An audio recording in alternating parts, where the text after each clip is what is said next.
প্রতি কৃতজ্ঞতা যে বৈরী আবহাওয়ার মধ্যে পক্ষ থেকে কৃতজ্ঞতা। ঘটনাটা সংক্ষেপেই বলি, যেহেতু বৈরী আবহাওয়া, এখানে তাদের সাথে একটু কথা বলবো যে আসলে তারা গরুটা পেয়েছে কিনা। আমরা তাদের বাড়িতে প্রবেশের আগেই প্রস্তাবিত কমিটির সাংগঠনিক সম্পাদক এবং সাবেক ছাত্র দলের পৌর ছাত্র দলের সাধারণ সম্পাদক উনি আমাদের উপর চারা হয়েছেন, তার অনুমতি ছাড়া কেন তার বাড়িতে আমরা প্রবেশ করেছি এবং দৌলতখান এবং ভবানীপুর তার অনুমতি নিয়ে গেছি।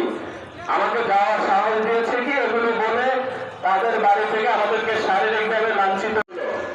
সেখানকার অনেক বিএনপি নেতারা পরিস্থিতি আমার অনুযায়ী আবেদন করে আমি ভুলায় এসেছি, বলেন যে আমি জিডি করেছি, আমি আজকালে সে আমাকে বিভ্রান্ত করেছে, হামলা চালিয়েছে তারা থানায় এবং এরপরে আমরা আশা করবো পুলিশ যেন সে বিষয়ে ব্যবস্থা নেয়, তারা একতরফা বিচার না। উৎপল এখনো হাসপাতালে আছে।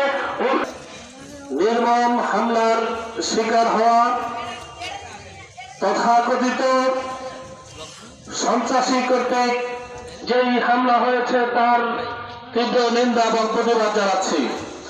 সাথে সাথে আমি দুই দিন সন্ত্রাসীদের ডাক বাংলা জবাব না দেয় তাহলে সভ্য সমাজে বেঁচে থাকা আমাদের জন্য কঠিন।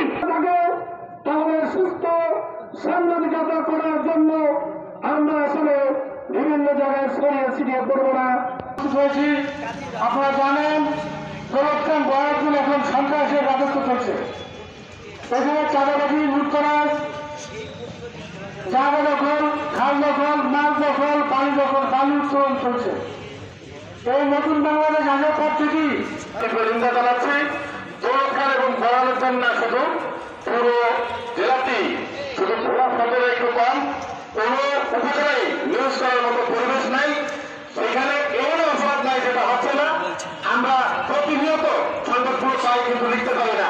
ছোট্ট একটি ঘটনায় সেখানে সংবাদ করতে গিয়ে যেটা সাধারণ সরজমিনে গিয়ে তার বক্তব্য নেওয়া, সেই বক্তব্য নিতে গিয়ে